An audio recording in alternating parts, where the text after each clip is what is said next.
In a small, forgotten town where the trains rarely stopped anymore, there lived an old man named Elias Rowan.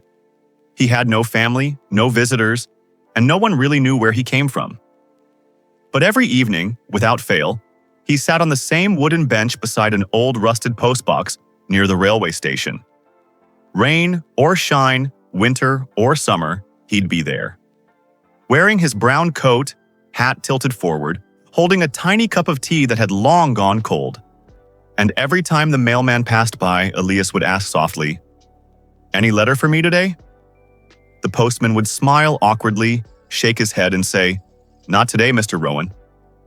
It had been like this for 43 years. No one ever wrote to him. But he kept waiting, as if the entire meaning of his life depended on that one letter. The children in the neighborhood whispered strange stories about him. Some said he was waiting for his lost son who went to war. Others said he was mad, that he had no one, and he was just pretending to wait for something that didn't exist. But one little girl, Clara, wasn't afraid of him. She often sat next to him after school and listened to his stories. "Why do you wait for that letter, Mr. Rowan?" she once asked. He smiled faintly. "Because it's the only promise she ever made me, child."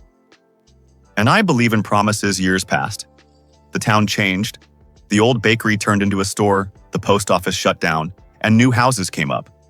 But Elias stayed, growing older, weaker, but never missing a single sunset. Then one winter evening, a blizzard hit the town. The streets were empty, the station was silent, and even the trains stopped running. But when the storm finally cleared the next morning, the postman noticed something strange. Someone had cleared the snow around the old bench. And there, sitting quietly, was Elias, still in his brown coat, eyes closed, a faint smile on his lips. In his wrinkled hands was an envelope, yellowed with time, soaked from the snow. No stamp, no sender's name, just his name written in soft, feminine handwriting, Elias Rowan. The postman trembled as he gently opened it. Inside there was a single note. It read, "I kept my promise, my love. The train is waiting, on the other side." At his funeral, the villagers placed the letter on his chest. The same little girl, now grown up, stood by his grave and whispered, "He finally got his letter." From that day on, every evening, the sound of a faint train whistle echoed near the old station, even though no trains had passed that route for decades. Some say it's just the wind. Others believe Elias finally took the train he had been waiting for, the one that leads to the person he loved most in another world.